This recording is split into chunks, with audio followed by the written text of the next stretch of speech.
have two parts of the monster project done. The first part, of course, is the transformer. The first build is the transformer along with the rectifier and all this. The second build was the actual regulator circuit. So let's continue with the third part, and that is the actual control circuitry of the automatic switching to battery.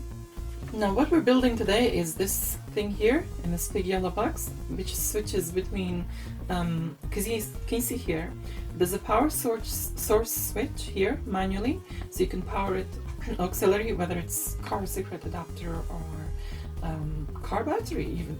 You know, let's go old school. Right, so let's take a look at the circuit diagram which I designed for this. Right, so I designed this circuit for switching between power supplies, power sources, sorry, I should say.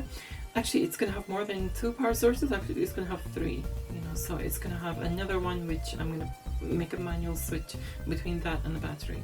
First one is going to be the main, second one is going to be the battery or the auxiliary power. And what happens is, this 12 volts is the part that energizes this relay, which clicks it.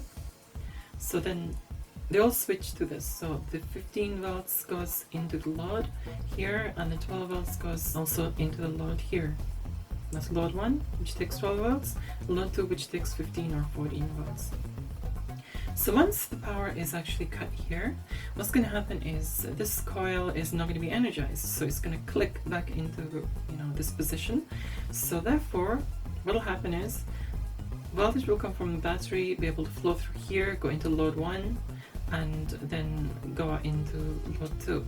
So when it's on mains, it's got two separate voltages powering it. However, when it's on battery, it's just got one. It's just working on one voltage. With this circuit here, when I built this, I'm getting excited here, throwing pens around.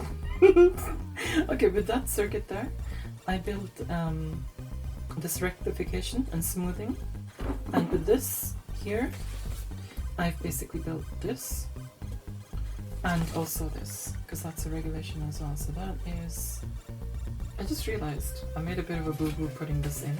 I shouldn't have added the 5-volt regulator here. This is exactly the reason why I removed the 5-volt regulator here, because it's needed after the battery, right? The 12-volt battery, the battery circuit here. Of course, you know, if you switch it, this thing, then there's going to be no power going to here, is there? So there'd be no 5 volts, so the SIDBoomBox is not going to work. Okay, so a little bit about diodes, since, you know, we're using quite a lot of diodes in this circuit, and the reason for my choice of diodes as well. Okay, so now this is a regular diode, and this is a Schottky diode. I keep calling it a Scotty diode, yeah, because that's what I always call them. I call them freaking Scotty diodes, but Schottky, yeah. This has, the normal diode has a 0.7 voltage drop, right, across it. So if you were to like put 10 volts in, you will get like 9.3 volts out. Now the Schottky diode, or Scotty diode, will have, it has a 0.3 volt drop. So it's less drop, you know. So if you put 10 volts in, you'll get 9.7 volts out. Now of course if you reverse and use them for protection, depending on the frequency, yeah, the actual Schottky diode is more likely to leak. It's not as good as blocking voltages. And you can see the symbol for the Schottky diode is this, and the symbol for a normal diode is this. So that's the difference between them. So you notice here 15 volts and 12 volts. I've used Schottky diodes, so there's less voltage drop. It's only 0.3 of a drop, and you know, then that's good. Over here I've used normal diodes. We don't really need Schottky diodes here. So I've just decided to put that there. Again, here I've used the Schottky, less voltage drop from the batteries, and you know, of course, that's protection for nothing goes and tries to charge the freaking battery by accident, which will not end well with alkalines. Now you will notice here that there's a big butt freaking capacitor. That is because It's purely, it's nothing to do with, you know, you can do it without this capacitor. But the reason why I put this capacitor in there is to delay the click once you turn it off. I have a thing for that, yeah? So this is not just gonna be like a practical circuit. It's gonna be like an artsy circuit. As you can see, you know, artsy circuit. I've created this in my way, yeah? So you will see quirks like this in my circuit. A capacitor which delays the clicking of this. So just quickly finding out the resting point of this. Yeah, there we go. That's the resting one. So the resting one is going to be the connection for the battery, right? Okay, just capacitor in, and then there's this here. Without this diode to stop it, the energy of this capacitor is just, it's not just going to go into the coil, it's also going to go in here and go through this diode here and then go into the load and be like, you know, dissipated like that. So yeah, I've put a block here. That's what this extra diode is. So the positive goes into the diode here, into here, goes into there, and then connects to the capacitor, the positive terminal of the capacitor, which then goes into this part of the diode here. And that's the relay switch. So let's create a track from here. It's not easy to create a track on these outer circle ones actually. Says she when there's a freaking one that's automatically created by. It's like by accident. So that shut me down straight away, didn't it?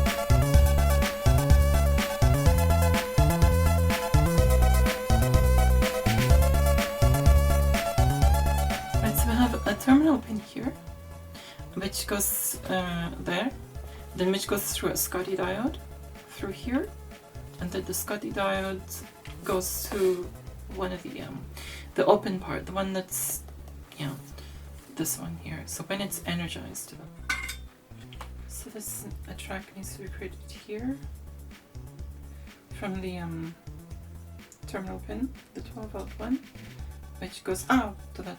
Freaking spat at me, which goes to that junction.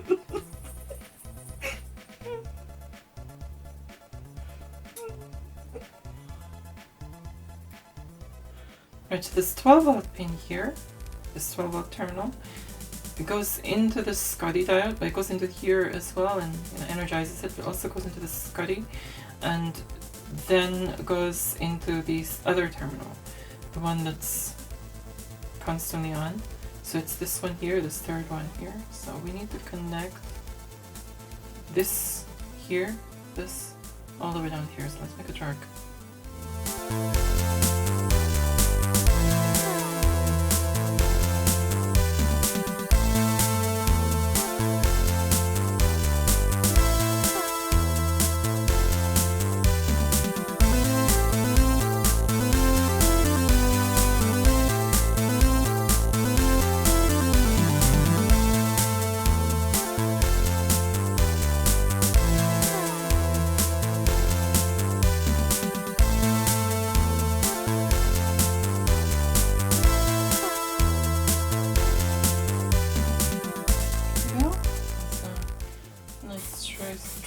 Created there.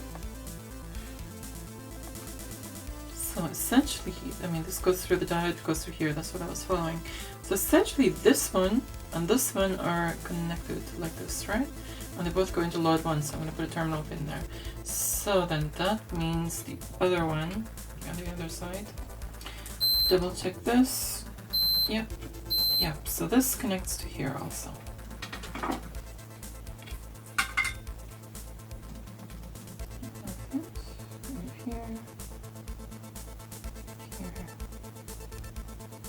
Now the center one here, this one. So this is the plus 15 volts going down into here, and then this is the center, and that goes into load 2 there, right? So that's that side of it done.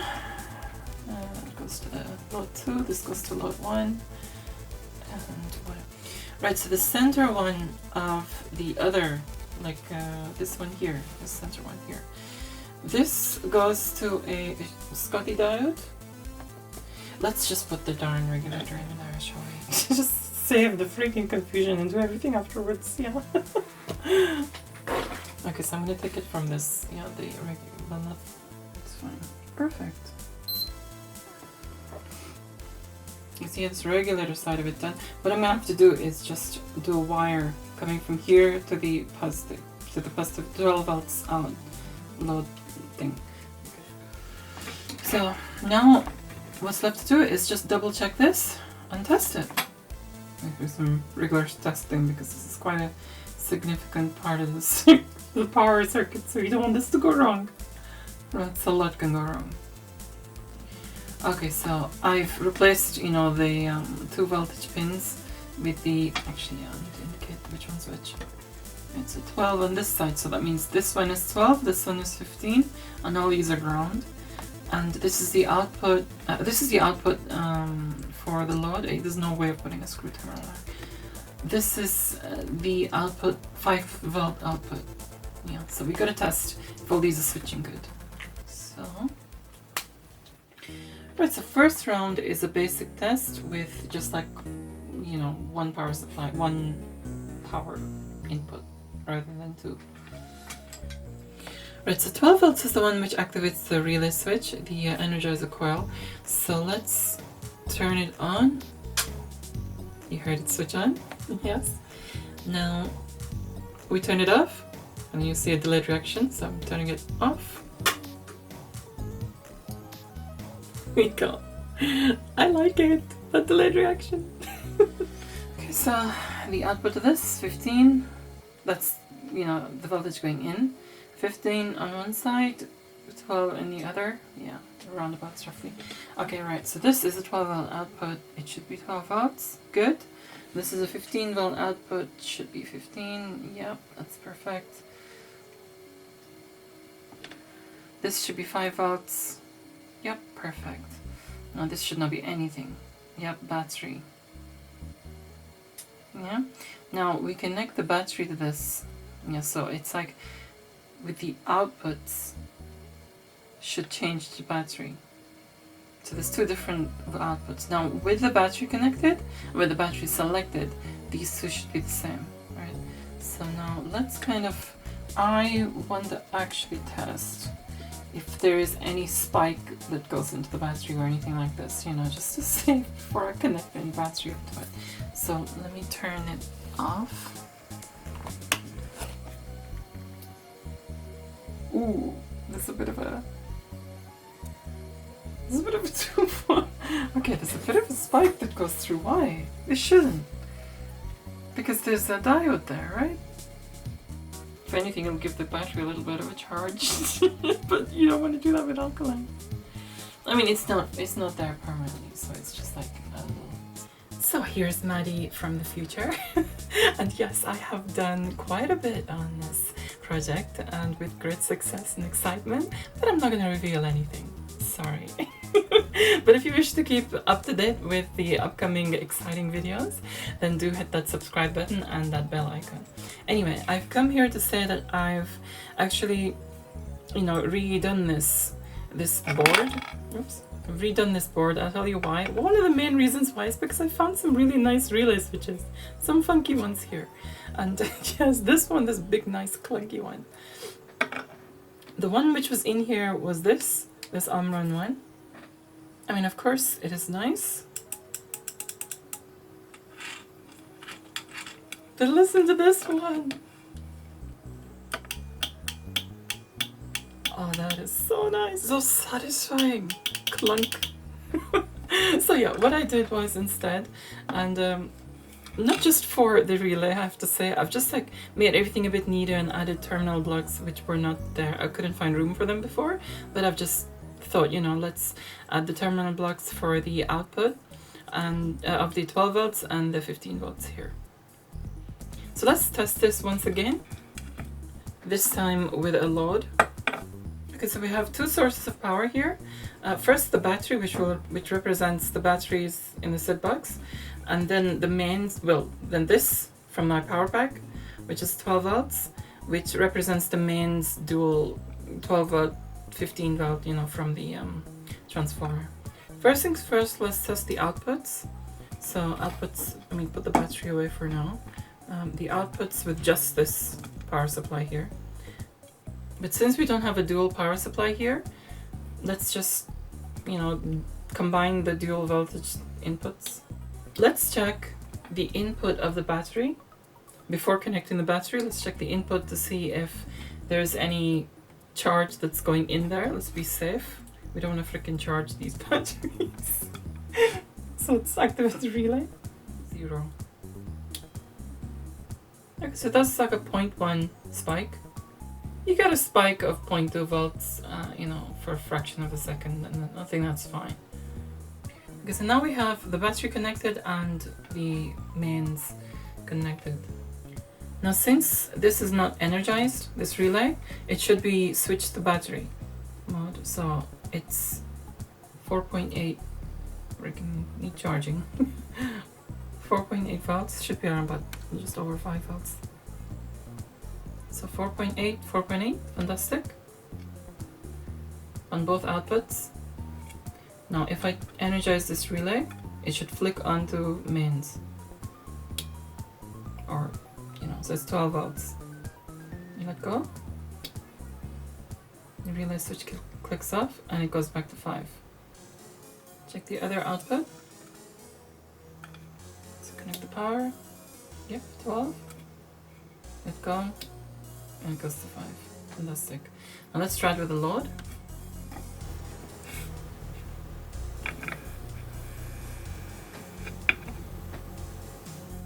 So now it's on battery power, but the power pack is off. Let's turn the power pack on. That's the 12 volts.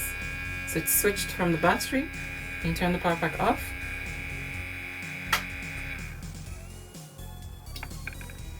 It flicks to battery again. It's kind of cool though. I like this. I put a little bit of a delay for the clicking on the relay by just adding a capacitor, and yeah, I just think it's cool. I'm sorry, there's no practical use for that. I just think it's freaking cool. Ideally, yes, I could take this off and it could just be as smooth as possible switch over. But I just want it to be cool. And this is cool to be.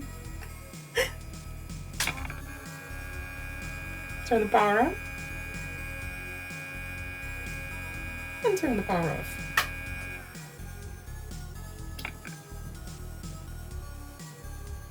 Actually, what one could do is put a freaking huge capacitor on the output of this, you know, on another board, which will keep this going. Okay, sorry, I offended you. Keep this going. Now, to make the switch over a bit smoother, we can add this huge ass freaking Samoa capacitor, which is 15,000 microfarads. I just got these for the laugh of it. But we can add this, and let me demonstrate.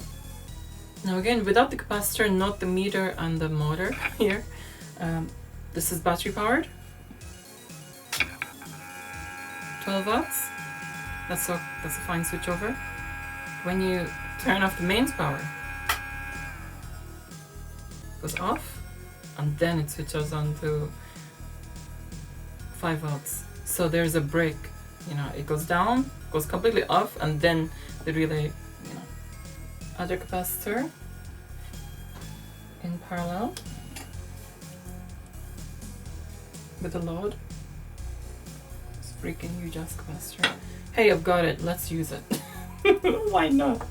It's gonna be sitting there for years and just waste away if I do not. Now then, let's turn the power on.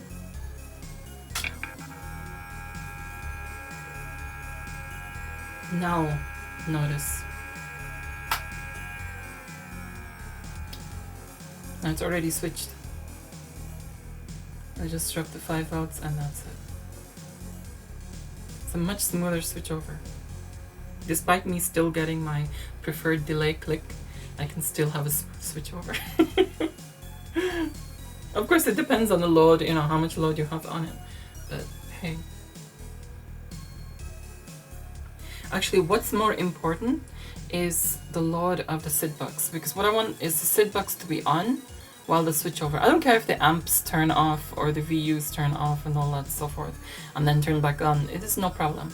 But no, imagine, you know, you have your SIDBox playing, and it's playing a tune or it's playing a playlist or something like this, right? And then you switch over between power sources and there's a cut in the power, the SIDBox turns off, then it'll just have to restart and you'll have to reload your playlist or song or something like this. So what I'm going to try is just on the 5 volts output, connect this capacitor here.